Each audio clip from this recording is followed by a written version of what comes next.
Good evening. এখন বাজে ওই 7:30 মতো। অন্য দিনের মতো আজকের দিনটাও অ্যাজ ইউজুয়াল কেটেছে, কিন্তু আজকের দিন অ্যাজ ইউজুয়াল কাটার মতো দিন নয়। আজকে আমাদের ওয়েডিং অ্যানিভার্সারি, এবছরের মানে বিবাহবার্ষিকী আমাদের। কিন্তু কোনো বছর আমরা বিয়ের পর থেকে এই ওয়েডিং অ্যানিভার্সারিতে এইভাবে এত সিম্পলি, এত মানে আম, কোনো প্ল্যান ছাড়া আমাদের কাটে না।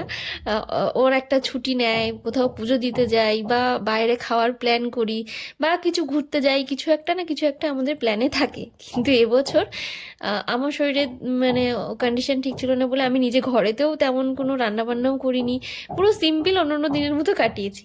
তো সন্ধেবেলা স্যার গেছিলেন ডিউটিতে। তারপরেও সন্ধ্যাবেলা আমাকে কল করে বলছে, তুমি রেড শাড়িটা পরে রেডি হও, একটা তো কেক কাটা যেতেই পারে। এত মানে মানে এরকম মানে এ করে দিনটা কাটিয়ে দেবো।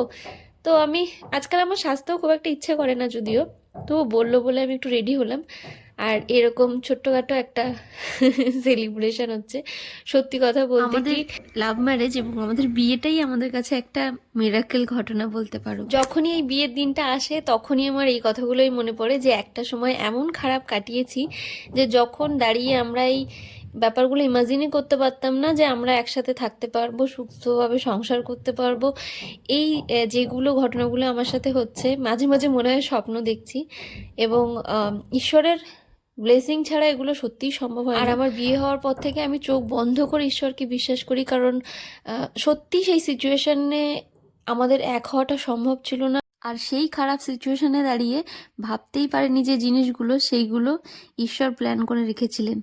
এরকম সুন্দর ফিউচার প্ল্যান ঈশ্বরের থেকে ভালো কেউ করতে পারে না। আজকের দিনে দাঁড়িয়েও একই জিনিসই চাইবো, যে এই ব্লেসিংটা যেন আমাদের উপর সারা জীবন থাকে ঈশ্বরের।